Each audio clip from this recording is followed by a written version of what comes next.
po niya lahat ang mga hinaing ng taong bayan. Kayo naman po ay dating PNP. Talaga pong magmula sa mga lugar na malalayo hanggang sa makarating po dito sa Maynila, ay alam nyo na po ang mga nangyayaring krimen. Isa pong malaking karangalan sa akin ang marinig po kayo. Thank you po, good sponsor, Mr. President. Matanong ko lang kung ano sa tingin nyo kung itong sa current situation, ang mga bata, mga minor de edad, walang kinatakutan na batas. Kaya sila patuloy na gumagawa ng krimen. Kung tayo'y gagawa ng batas na babaguhin natin yung current na batas, i-amendar natin yung current na batas at pababawaan natin yung age of criminal liability, do you think magkakaroon ito ng epekto sa utak ng mga kabataan pagdating sa pag-commit ng krimen? Sila ba'y matatakot na, wala na pala tayong exemption, pwede na pala tayong makulong, kaya hindi na tayo gagawa ng krimen? Ganun kaya ba ang magiging epekto ito sa pag-iisip natin mga kabataan? Malakas po ang aking paniniwala.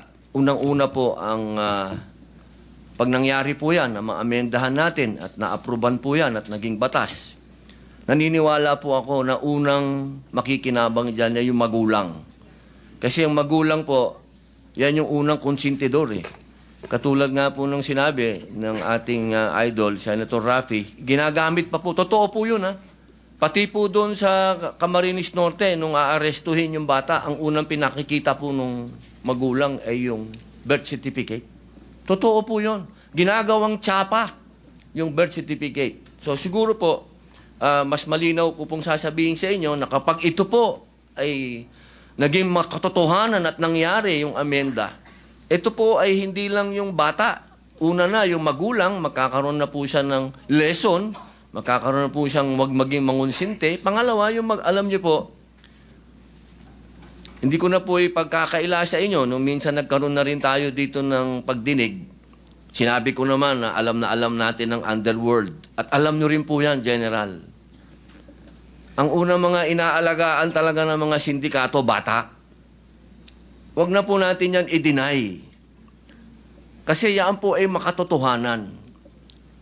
Kahit po sa bilangguan, ang unang-unang inaantay na dumating dyan, yung inosente at ignorante, yung walang aral, bata, kasi yan ho'y madaling doktrinahan. Isipin nyo, sa kalsada, sa ngayon, kung itong ganong klaseng paniniwala ang iyaharap mo sa mga bata, sige, gawin mo yan, wala ka makukulong. Yung lakas ng loob ng kabataan natin, dadagdagan mo pa ng tsapa. Tsapa yun eh. Hindi ka makukulong. Kaya ang kailangan lamang po natin, may batas na kakatakutan. Hindi lamang po yung bata, unang-una yung magulang, pangalawa yung sindikato. Kasi dapat po nating tingnan lagi yung malaking sakop po nito. At diyan po sa kalsada, tandaan natin, ang vulnerable dyan, bata. At lalo na po, pagdating po dyan, sa usapin ng manonood ka dyan, ng kung ano na napapanood natin sa social media, bata pa rin. Kaya hindi napakahirap tanggapin na pag nakagawa na ng krimen, ang sasabihin sa'yo, bata yan. Eh, pambihira. Saan naman naging bata yung gumawa ng heinous crime? Totoo po yun, Mr. President, good sponsor. I just would like to share with you my personal experience pagdating sa modus operandi ng mga criminal syndicates using bata. Ito po yun. Isa, nung meron kaming, nahuli na puser ng droga, ininterrogate namin kung saan galing yung kanyang supply. Sabi niya, galing daw sa Cotabato. So, paano nakarating sa Davao yung supply na yan? Ganito, sir, ganito. Kuninto sa akin. Yung pala, kahit anong gawin namin checkpoint doon sa border ng Cotabato at ng Davao City, walang mangyayari. Dahil, alam mong ginagawa, meron silang bata na ginagamit. Ang bata, pinapasundo doon sa labas ng boundary, binigay yung cake, cake. Sa loob ng cake, nandun ang shabu, tinago. So pag bata dadaan sa checkpoint, ano yan? Sir, cake ito sir, padala ng kuan, deliver doon sa my birthday. So yun ang ginawa na bata ang ginagamit na courier ng drugs. Now, isa pa yung akyat bahay gang. Yung akyat bahay gang, hindi ito basta-basta makaakyat sa mga bintana, mga masisikip na lugar. So ang ginagamit nila bata. Meron silang bata na kinakarga para papasukin sa maliit na mga butas. Pag kapasok sa loob, ma-unlock na yung door ng pintuan, yung lock ng pintuan, yun na. Kuha na nila yung mga nanakawin sa loob. Ito pa ngayon ang pinakamatindi. Talagang ginagamit na ang kabataan. Ang problema natin nung na-enact yung batas na yan, I think it's about 2006. Opo. Dahan-dahan, nalalaman ng kabataan yung kanilang criminal exemption ay sila ginagamit ng sindikato. Ginagamit ng sindikato. But later on, around 5 to 10 years from the enactment of that law, with all due respect sa involved sa paggawa nitong batas na ito, because I know that was enacted before because of the demands of the time. But ito ngayon, nagbago nga, sabi mo nga, nagbago ang panahon. So I think it's about time na i-re-examine na naman natin, i-revisit natin itong batas na ito. Dahil nga, noon, ang mga bata ang ginagamit ng mga sindikato.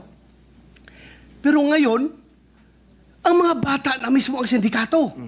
Hindi na sila nagpapagamit. Sila na mismo ang organizer sa criminal syndicate. Mga bata. Pag mahuli mo yan, pag imbestigahan mo, wala na sila ituturo na ginagamit lang po kami nitong mga matatanda na mga sindikato, inutusan kami. Sila na mismo. At pag hinuli mo, tama ka, sinabi mo, pag huli mo, pag hawak mo sa bata, bubunot ka sa bulsa yan. Sir, birth certificate ko, less than 18 pa ako. Less than 18 ako, sir. Kaya hindi mo ko pwede arrestuin. Yun. Yan ang ginagawa talaga ng mga bata ngayon. Kaya, I hope that it's about time that we revisit this law para naman hindi po mga nasama na nabanggit yung mga list of crimes na nangyayari.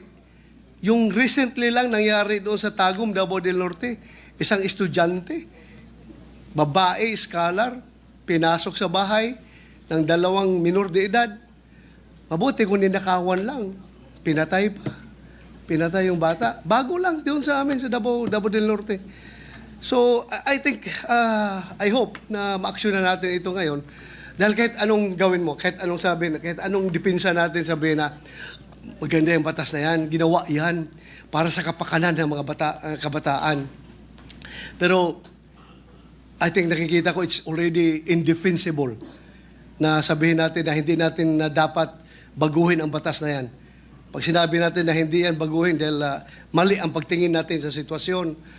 Ako, I've been a policeman for how many years and hanggang nag-retire ako, yan ang palaging reklamo, hindi lang ng pulis, hindi lang ng mga biktima, kundi pati parents mismo. Sabi ng mga parents, katigas ng ulo ng itong anak ko, sir, wala na akong magawa. Hulihin nyo, sir, bitain nyo yan. May mga parents magsabi sa akin, bitain nyo yan, sir, katigas ng ulong bata niyan dahil nga ayaw magpa-disiplina dahil alam nila na mayroong batas silang sinasandalan. Kaya siguro, it's about time lang, Mr. President, good gentleman. Maraming salamat po sa pakikinig mo sa aking sinishare. Thank you po. Thank you, Senator Bato de la Rosa.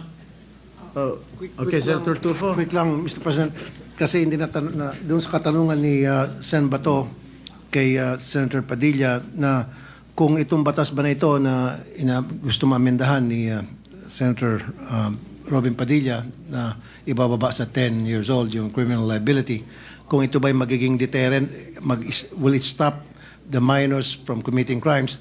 Para sa akin, ang sagot doon is yes and no. No, magkakaroon pa rin ng mga kriminal ng mga bata. Magkakaroon. And yes, yung mga bata na nakagawa na ng krimen, hindi na siya pwedeng umulit dahil nakakulong na siya.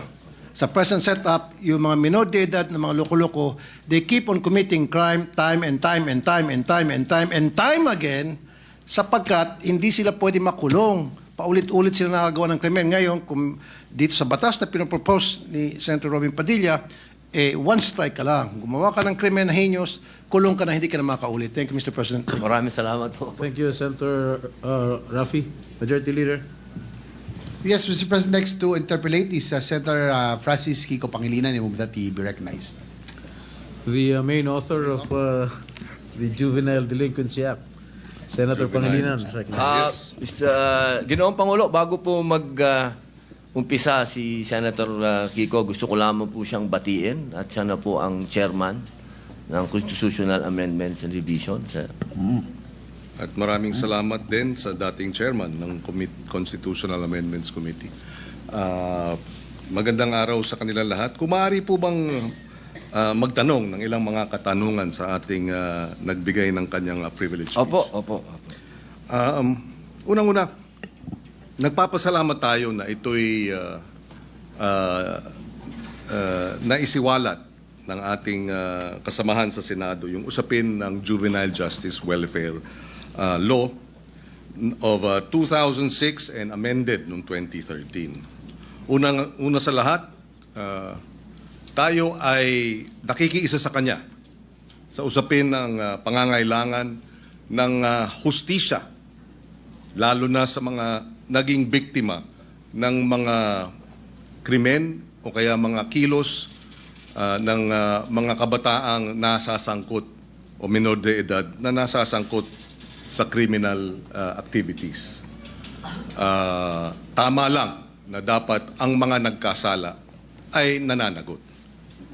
At marahil ay maraming kinakailangan ding liwanagin o linawin sa usapin nung ano nga ba ang tunay na mga probisyon o tunay na mga posibleng mga pag-implementa ng batas at ikumpara ito dun sa mga hindi tama o kaya disinformation. Unang-una sa lahat, hindi po tama at hindi ito naaayon sa batas na walang pananagutan ang kabataan na nagkakasala. Number 1. Number 2, hindi rin tama na ang nagkasala sa batas na menor de edad ay dapat pakawalan. Number 3, hindi rin tama na kapag ikaw ay below 15 at up to 9 years old at ikaw ay nagkasala, ay dapat kang pakawalan. Maliwanag, noong 2006 na ipasa yung batas, nakita ang ilang mga naging problema sa implementasyon ng batas. Kaya noong 2013, ito ay inamendahan under the chairmanship then of now Senate President Chis Escudero. He was the chairperson of the Senate Committee on Justice. Ngayon, siguro isang tanong. Ang unang tanong, maaari bang masabi na oo, may kakulangan ng batas, ngunit mas marami ang kakulangan sa implementasyon kaysa sa batas mismo? Una po, linawin ko po sa ating kaibigan, Senator Kiko Pangilinan, wala po akong sinabi na kulang ang batas. Ang sabi ko po ay napakaganda ng batas na ito. Hindi lang po siya napapanahon ngayon. Sa pangalawang tanong po, totoo po yan sa maiksing panahon ko po dito sa Senado, napakadami pong magagandang batas. Sobrang gagandang batas, hindi po talaga na-implement. Hindi lang po sa usapin na ito. Usapin lang ng agrikultura, number 1 na yun. Public information, number 2 na yun. Pero ito pong tanong niyo po, totoo po yan. Implementasyon ang kulang. Pero alam niyo naman po sa buhay ng... Ito lang po, opinion ko lang po ito, no? Dahil ako po ay hindi ko naman po itinatago na tayo po'y galing dyan sa ganyang klaseng buhay. Yung mga ganito po kasi, alam nyo, minsan iisipin natin ang mga kriminal bobo, kriminal tanga, kriminal walang isip. Gusto ko pong sabihin sa inyo, nagkakamali po tayo. Yan ho ang mga pinaka may brilliant mind, ano? Kung gusto nilang gumawa ng krimen at gusto nilang gamitin po talaga yung mga bata, talaga pong magagamit po nila. Kaya ulitin ko po, Senator Kiko, wala po akong nakitang hindi maganda sa batas po ninyo. Ako po'y naniniwala dito sa batas po ninyo. Kaya lang po, kailangan po natin mag-adjust po sa panahon po ngayon. Maraming salamat sa paliwanag at sa kasagutan. Kanina nabanggit nung in-interview na kabataan na kaya nila ginawa yung batas, yung kriminalidad. Kaya sila gumawa ng krimen ay dahil hindi sila mapaparusahan. Tama yun, hindi ba? Tama yung yung bitiw na salita. Tama ba yun sa ilalim ng batas na pag sila gumawa ng kriminalidad o krimen ay hindi sila mapaparusahan? Sa usapin po ng kasi ganito po yan, napakaganda po nung inyo pong katanungan. Ang bata kasi, kahit sila, lalahatin ko na po, kasi ganito yan Pagka sinabi mong pananagutan, ang kaduktong po nun, dapat may parusa. Kasi kung pananagutan, oo, may pananagutan, sinabihan siya, ginawa mo yan, kaya ganito muna ang mangyayari sa'yo, dadaling ka muna dito sa Bahay Pag-asa, dadaan ka dito sa matinding intensive na masasabi nating psychological and moral and lahat na po, sabihin natin. Alam niyo po, Senator Kiko, sa 3 years and a half ko po sa Bilibid, hindi ko naman po nila lahat, pero wala na pong pinakamagagaling na artista kundi kriminal. Kapag kaharap niyo po yan, lahat ng drama, lahat na po, sabihin niyo po, lahat ng kalungkutan, lahat ng pinagdadaanan niya, sasabihin sa inyo.